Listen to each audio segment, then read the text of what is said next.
आप तो वो महिला है जो वर्दी में चली गई थी शादी करने, अब पति भी मिले, वो भी वर्दी वाले ही मिले, दोनों ने ना सजना ना सवरना, वो खर्चा ही बजा दिया। मतलब ये पहले से प्लानिंग थी या फिर मौका ऐसा आया कि सजने संवरने का समय नहीं मिला? ऐसा है कि हमने कोर्ट में अप्लाई किया हुआ था शादी के लिए, छुट्टी मिल नहीं रही थी। अचानक से कोर्ट से फ़ोन आया कि आज आपकी डेट है, आपको शादी के लिए आना है। मैं अपने सीईओ के ऑफिस में गई, सूरानसी में हम थे, और मैंने बोला sir I am getting married today. He said don't give me a shock, तुम निकलो अभी, यहाँ क्या कर रही हो तुम? ऐसे सर अभी अभी खबर मिली है हस्बैंड को छुट्टी नहीं मिल रहा है। हस्बैंड को एक दिन का छुट्टी मिला, वो आए, हम लोगों ने शादी किया और वो उसी शाम वापस चले गए। यूनिफॉर्म चेंज करने का भी टाइम नहीं था। यूनिफॉर्म में जिप्सी में बैठ के कोर्ट गए, शादी में साइन किया, जयमाला पहनाई और जयमाला उतार के वापस ड्यूटी पर आ गए।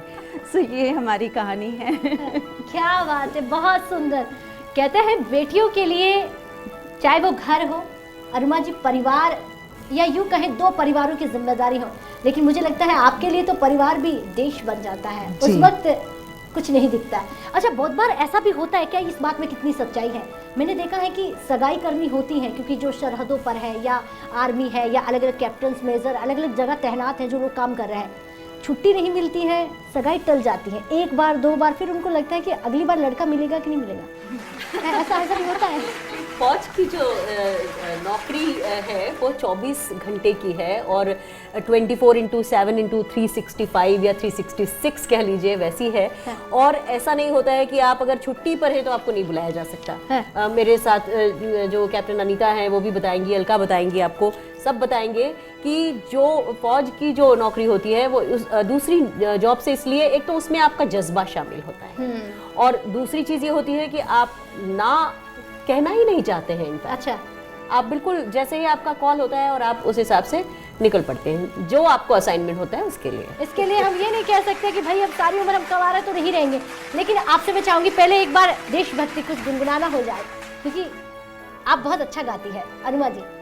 चलिए हम सब गाएंगे, हमारा पसंद का जो गाना है कि जो भी कुछ है वतन के लिए है। बिल्कुल। तो हर करम अपना करेंगे ऐ वतन तेरे लिए, दिल दिया है जान भी देंगे ऐ वतन तेरे लिए, दिल दिया है जान भी देंगे ऐ वतन तेरे लिए,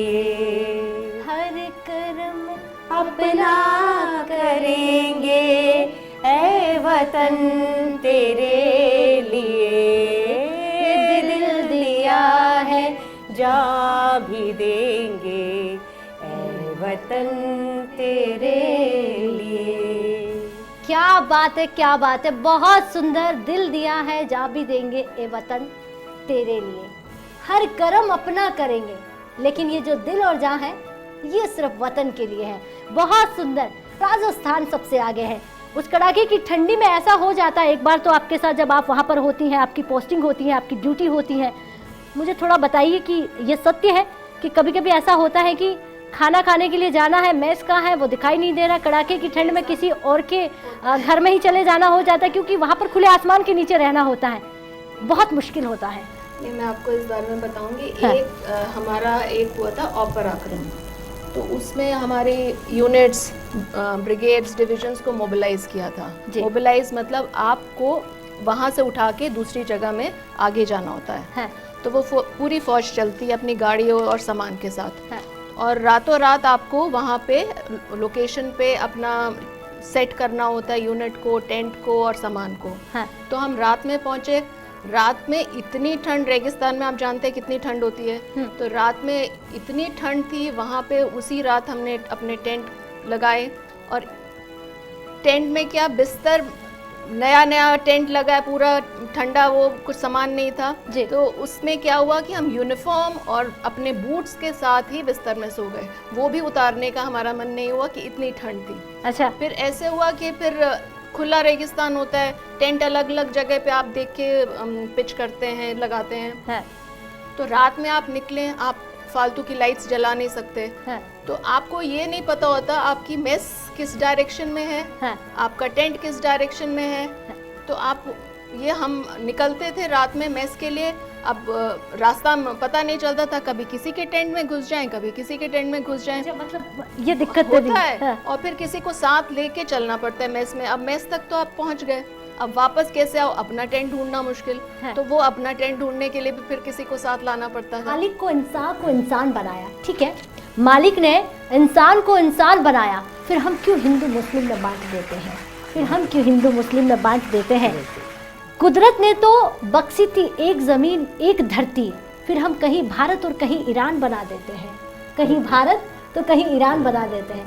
सिर्फ ये नज़रिया है, बिल्कुल, कि आप भारत से आते हैं, आप ईरान से आते हैं, आप पाकिस्तान से आते हैं, लेकिन कहीं ना कहीं हमारे दिलों के अंदर जो एकजुट होकर जो भावना देश के लिए है, वो मैं चाहूँगी कि जो हमारे साथ आज सम्मुख बैठी हुई महिलाएं हैं, जहाबाज जो बेटियां हैं, इनसे बेहतर कोई नहीं जान सकती। जी अनुमा जी, भारत की तो बात ही कुछ और है। आपने वो एक फेमस गाना है, सुना होगा, धरती सुनहरी अंबर नीला हो, धरती सुनहरी अंबर नीला, हर मौसम रंगीला, ऐसा देश है मेरा, ओ ऐसा देश है मेरा।